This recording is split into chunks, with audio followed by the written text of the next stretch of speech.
ஓம் சாந்தி. அவ்யக்த முரளி 14/6/1972. அவ்யக்த பாப்தாதா, மதுபன். சுயநிலையில் நிலைத்திருப்பதற்கான முயற்சி மற்றும் அடையாளங்கள். சுயநிலையில் நிலைத்திருப்பதற்கான முயற்சி மற்றும் அடையாளங்கள். பாப்தாதா கேட்குறாங்க, தன்னுடைய ஆதி மற்றும் அனாதி, அதாவது சத்தியுகம் மற்றும் பரந்தாமத்தின் சுயநிலையை தெரிஞ்சிருக்கீங்களா? எப்பொழுதும் தன்னுடைய சுயநிலையில் நிலைத்திருப்பதற்கான கவனம் இருக்குதா? தன்னுடைய சுயநிலை, அதாவது தன்னுடைய அனாதி நிலை, அந்த சுயநிலையில் நிலைத்திருப்பது கடினமாக இருக்குதா? வேறு நிலையில் நிலைத்திருப்பது கடினமாக இருக்கவும் முடியும். ஆனால் சுயநிலையில் நிலைத்திருப்பதோ இயல்பானதும் மற்றும் சரளமும் தான், இல்லையா? சுயநிலையில் எப்பொழுதுமே நிலைத்திருப்பதற்காக முக்கியமாக 4 விஷயங்கள் அவசியம். ஒருவேளை அந்த 4 விஷயங்களும் எப்பொழுதுமே இருக்கின்றன அப்படின்னா சுயநிலை எப்பொழுதும் இருக்கும். ஒருவேளை 4லிருந்து ஏதாவது ஒன்றினுடைய குறை இருக்குது என்றால் சுயநிலையிலும் குறைவாகத்தான் நிலைத்திருக்க முடியும். சுயநிலைக்கான வர்ணனையாக என்ன இருக்குதோ அதை எதிரில் வைத்துக்கொண்டே எந்த 4 விஷயங்கள் எப்பொழுதும் உடன் இருக்க வேண்டும் என்று யோசியுங்கள். சுயநிலையினுடைய லட்சணமாக எவை இருக்கின்றன? என்னென்ன தந்தையின் குணமாக இருக்குதோ அந்த குணங்களின் சொரூபமாக ஆவது என்பதைத்தான் சுயநிலை மற்றும் அனாதி நிலை என்று கூறுவது. அப்படியானால் அந்த மாதிரியான நிலை எப்பொழுதும் இருப்பதற்காக எந்த 4 விஷயங்கள் அவசியமாக இருக்கின்றன? எந்த 4 விஷயங்கள் இருந்தால் சுயநிலை தானாகவே இருக்கும் என்பது நினைவில் வருகிறதா? சுகம், சாந்தி, ஆனந்தம், அன்பின் நிலை இயல்பாகவே இருக்குது. முதல்ல அனாதி நிலையிலிருந்து மத்திய நிலையில் ஏன் தான் வர்றீங்க என்பதை யோசிங்க. இதற்கான காரணம் என்ன? தேக அபிமானம். தேக அபிமானத்தில் வருவதனால் என்ன ஆகுது? தேக அபிமானத்தில் வருவதற்கான காரணம் என்ன? மற்ற நிலை சுலபமாகவும் மேலும் சுயநிலை கடினமாகவும் ஏன் அனுபவமாகுது? உடல் கூட சுயத்திலிருந்து வேறுபட்டது தான், இல்லையா?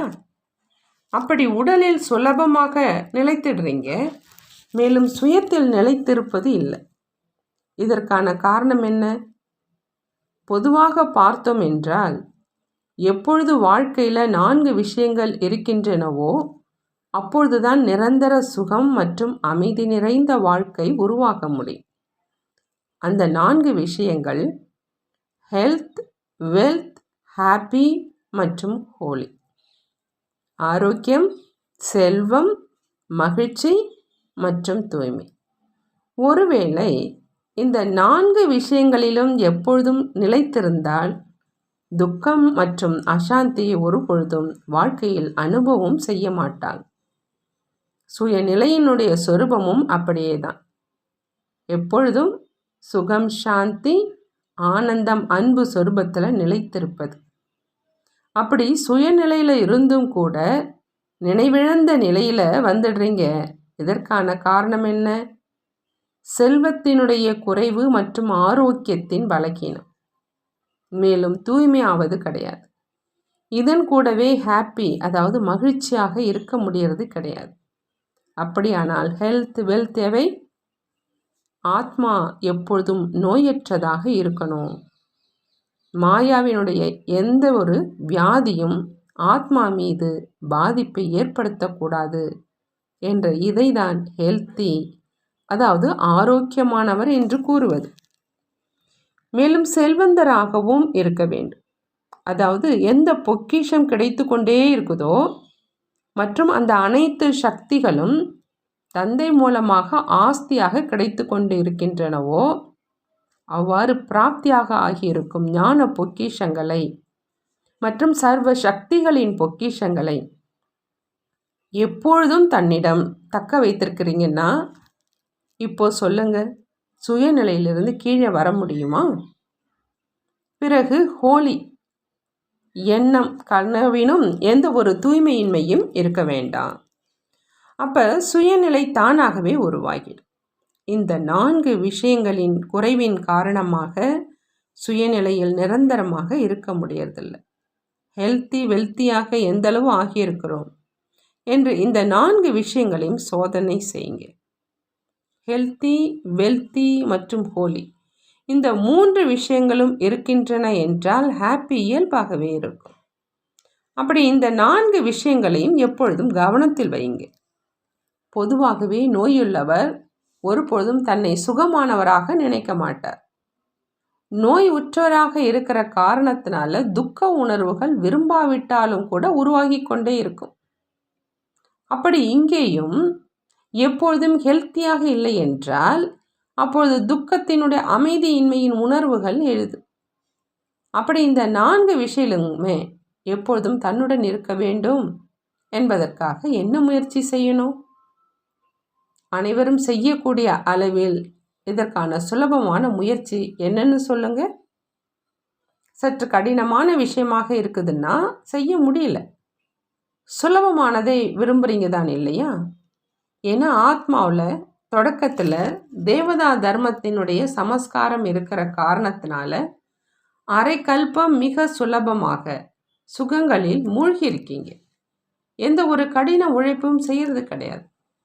அப்படி அந்த அரை கல்பத்தின் சமஸ்காரம் ஆத்மாவில் இருக்கிற காரணத்தினால இப்பொழுது ஏதாவது கடினமான விஷயம் இருக்குதுன்னா அதை செய்ய முடியல.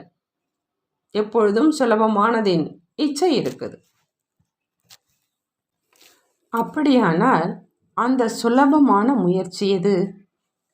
நினைவு கூட சுலபமானதாக எப்படி இருக்கணும்?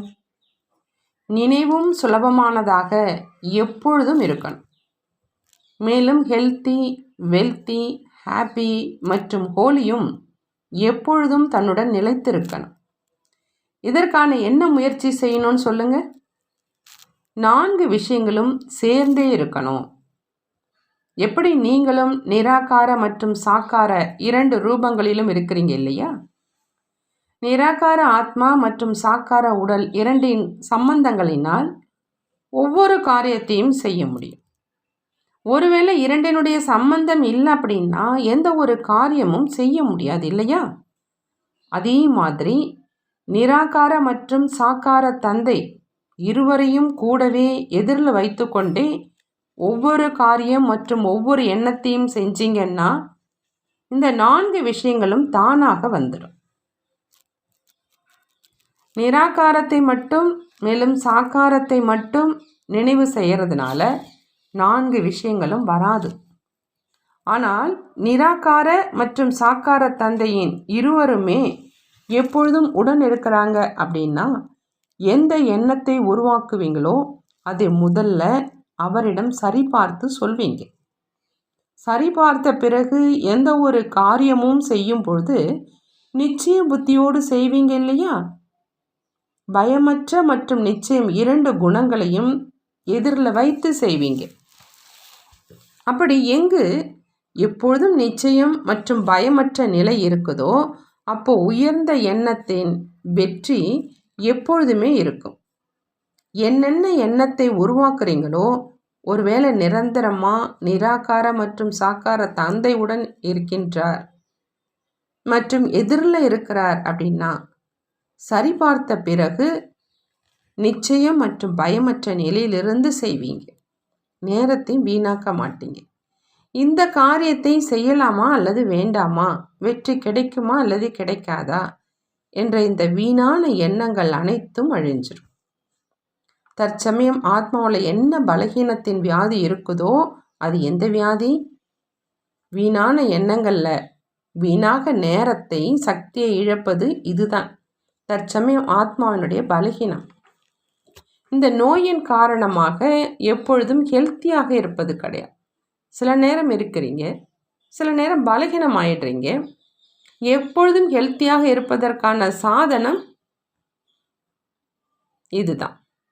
அதாவது வீணெண்ணங்கள் கூடாது, நேரமும் மிச்சமாயிடணும், பொதுவாக ஸ்தூலமாக யாரோ ஒருவர் ஸ்தூல முறையில் சரி பார்க்குறார் அப்படின்னு நீங்கள் அந்த மாதிரி நடைமுறையில் அனுபவம் செய்வீங்க. இது பொதுவான விஷயம். ஆனால் இந்த விஷயத்தை நடைமுறையில் குறைவாக கொண்டு வரீங்க. அதிக நேரம் கேட்டிருக்கீங்க, ஆனால் அதனுடைய அனுபவியாக ஆகலை. பாப்தாதா எப்பொழுதும் உடன் இருக்கிறார் என்ற இந்த அனுபவத்தை செஞ்சீங்கன்னா வெல்த்தியாக இருக்க மாட்டீங்களா? பாப்தாதா நிராகார் மற்றும் சாக்கார் இருவரும் உடன் இருந்தால் வெல்த் இரண்டும் வந்துடுது. மேலும் ஹாப்பியும் இயல்பாக வந்துடும். அப்படி சுலபமான முயற்சி எது?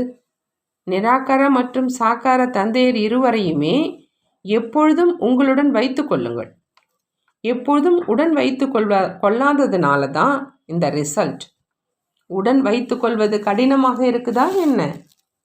என்னுடைய அனைத்து சம்பந்தமும் ஒருவருடன் தான், வேறு யாரிடமும் இல்லை என்று தெரிந்து கொண்டீர்கள், அறிந்து கொண்டீர்கள் மற்றும் ஏற்றுக்கொண்டீர்கள் என்றால் பின்பு அதன்படி நடப்பதில் என்ன கஷ்டம் இருக்க முடியும்?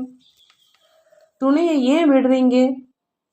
சீத்தையின் துணை ஏன் அவரிடமிருந்து விலகியது? என்ன காரணம்? கிழித்த கோட்டை தாண்டினார். இது சந்திரவம்ச சீத்தை செய்யும் காரியம், லக்ஷ்மியினுடையது அல்ல. எனவே புத்தி மரியாதை கோட்டிற்கு வெளியே சிறிது கூட செல்லக்கூடாது. இல்லை என்றால் சந்திரவம்சி ஆகிவிடுவீர்கள். புத்தி என்ற கால் மரியாதையின் கோட்டிற்கு வெளியே எண்ணத்திலும் கனவிலும் கூட செல்லுதுன்னா தன்னை சூரியவம்சி லட்சுமி இல்லை, சந்திரவம்சி சீத்தை என்று புரிந்து கொள்ள வேண்டும். சூரிய வம்சம் என்றால் சூர்வீர், அதாவது மிகுந்த வீரம் நிறைந்தவர். யார் சூர்வீராக இருப்பாரோ அவர் யாருடைய வசமும் ஆக மாட்டார். எனவே எப்பொழுதும் தந்தையின் துணையை வைத்து கொள்வதற்காக தன்னை மரியாதை கோட்டிற்குள்ளேயே வைத்து கொள்ளுங்கள். கோட்டிற்கு வெளியே வராதீர்கள். வெளியில் வருகிறீர்கள் என்றால் ஒன்றும் இல்லாதவராக ஆகிவிடுவீர்கள். பிறகு இந்த உதவி கிடைத்தால், இந்த சௌரியங்கள் கிடைத்தது என்றால் இது நடக்கக்கூடும் என்று யாசித்து கொண்டே இருக்கிறீர்கள். அப்படி யாசிப்பவராக ஆகிவிடுவீர்கள் இல்லையா? ஒன்றும் இல்லாதவராக ஆவதற்கான அர்த்தமே வெல்த் அனைத்தையும் இழந்துடுறீங்க. எனவே ஒன்றும் இல்லாதவராக ஆகிடுறாங்க. ஆகவே கோட்டிற்கு வெளியேயும் வராதீங்க, ஒன்று இல்லாதவராகவும் ஆகாதீங்க. கோட்டிற்கு உள்ளே இருப்பதனால் மாயாவை வென்றவராக ஆக முடியும். கோட்டை தாண்டுவதால் மாயாவிடம் தோல்வி அடைஞ்சிடுவீங்க. ஆகையினால எப்பொழுதும் வெல்த்தி, ஹாப்பி மேலும் ஹோலி ஆகுங்கள். இந்த 4 விஷயத்திலிருந்து இன்று எந்த விஷயத்தின் குறை இருந்தது? இன்று ஹெல்த் சரியாக இருக்கிறதா, வெல்த், ஹாப்பி, ஹோலி இருந்ததா என்று சோதனை செய்யுங்கள்.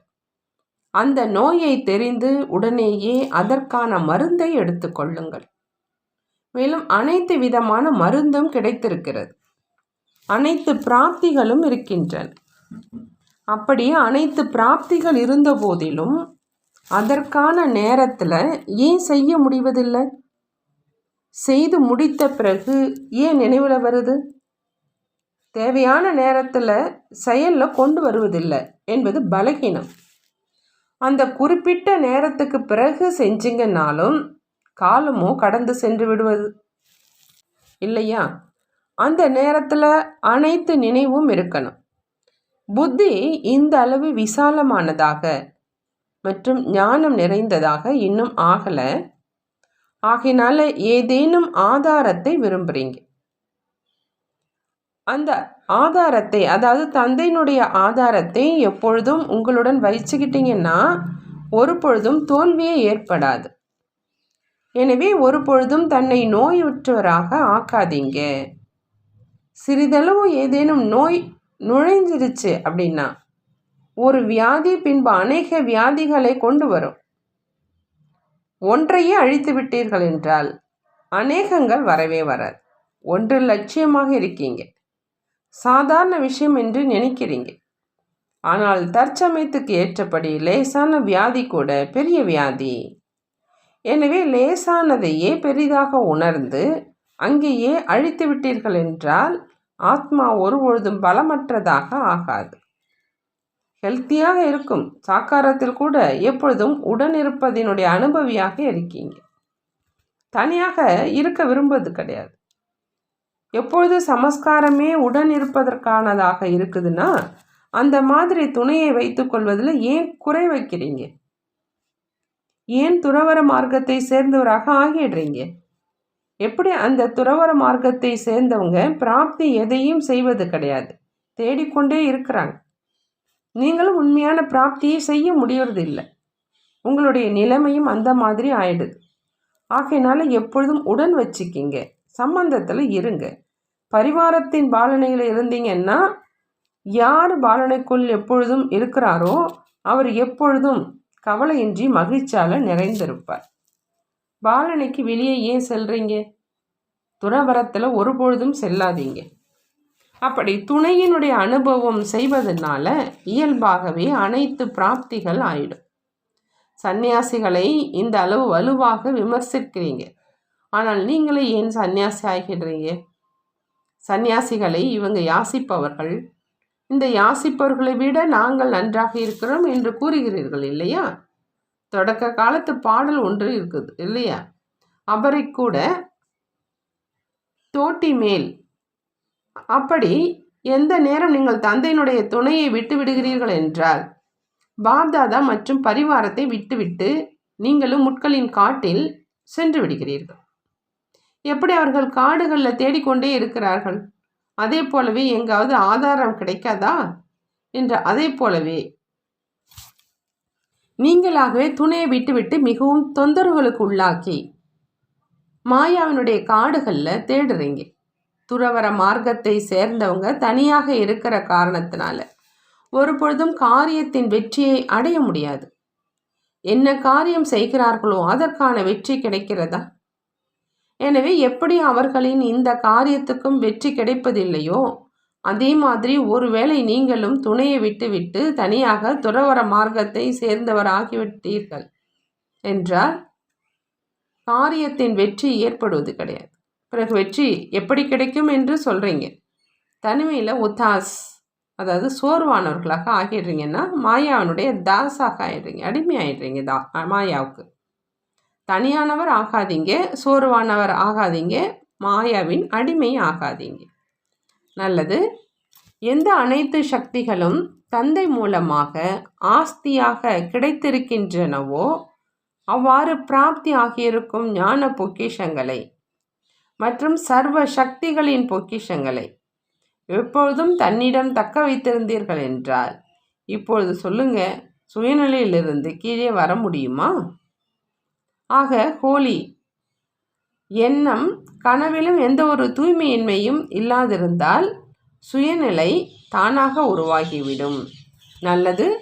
ஓம் சாந்தி. நன்றி பாபா, நன்றி.